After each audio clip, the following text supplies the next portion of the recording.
Arweinydd grŵp Leader of the UKIP group, Neil Hamilton. Diolch yn fawr iawn, Llywydd. Emergency hospital consultants in Wales have recently written to the First Minister claiming that safety is being compromised to an unacceptable degree.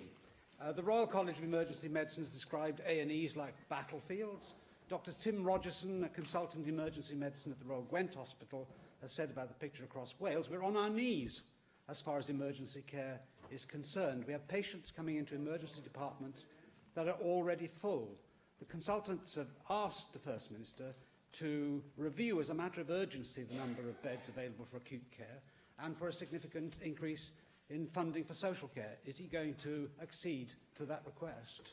First of all, I'm aware of the pressures there have been on emergency staff, and I thank them for what they have done. It has been very difficult given intense spikes in demand, unpredictable spikes in demand at certain days in the course of the holiday period.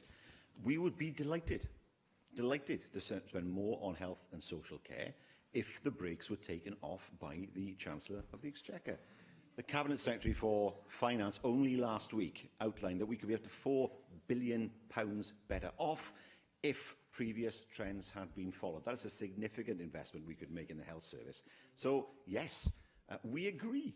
We agree with the consultants that we want to spend more money on health and social care. Where are we going to take it from? Schools? Because that's the only place we can go. Let's put the council tax up, because that's what will happen if we take money away from local government. We need to make sure the UK government... Boris Johnson today saying there should be £100 million a week available for the NHS in England. That would mean £300 million more available in Wales. On that, if nothing else, I support Boris Johnson. Well, I'm delighted to hear that, because as a result of leaving the European Union, there will be more money to spend on the health service. In answer to the leader of Plaid Cymru, it's the way you tell them. In answer to the leader of Plaid Cymru earlier on, he said that beds don't really matter, it's how quickly you move people out of them. But the truth of the matter is there's been a very substantial cut in the number of beds available in hospitals throughout Wales in the last 7 years, roughly 20 to 25%, depending on the Health Board. But the occupancy rate of those beds has barely moved, and it is higher, and has been, as the leader of Plaid Cymru pointed out, above the safe level of 85% now for 7 years. Surely, within the priorities of the health service for which the First Minister is responsible, not Boris Johnson, there should be some kind of change to ensure that hospital safety is actually taken very seriously by this government. It's a matter for health boards to ensure they have sufficient beds available. It's not right to say I said beds weren't important. I said they were only part of the picture. If you look, for example, at England, where spending on social care has been hammered, England is now reaping what it has sown. We have made sure through, for example, the Integrated Care Fund, that more people can leave hospital when they are ready.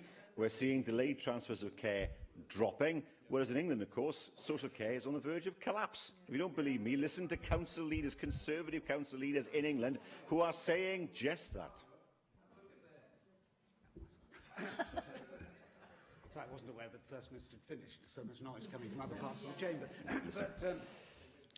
but the whole point of my question was not about social care, but about beds in hospitals and hospital care. And the consultants who wrote to the First Minister last week said that emergency departments in Wales are in some ways worse than in England. Staff are arriving for work to find patients in the emergency department who were there the previous day, and multiple staff in tears because they feel they cannot deliver the care that patients need. The consultants also claim that the 4-hour target figures for best-performing hospitals in Wales were similar to some of the worst-performing hospitals in England. Surely that is an indictment of 20 years of Labour government in Wales. Well, there are question marks over England's figures, for a start.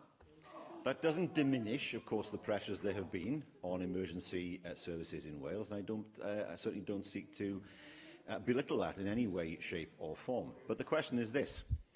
Should you divorce the issue of health and social care, as he is trying to do with this third question? The answer is no, you cannot. The two are integrated. The two are the same. They're integrated in terms of the service they seek to deliver to people.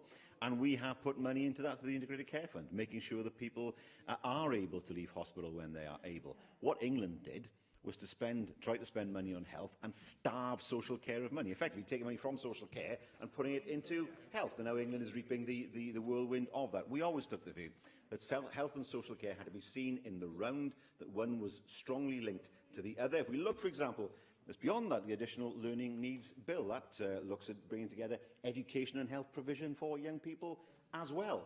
So we've made sure, when it comes to spending in Wales is higher per head than in England on health and on social care, to make sure that we don't let our people down, just like the government has done in England.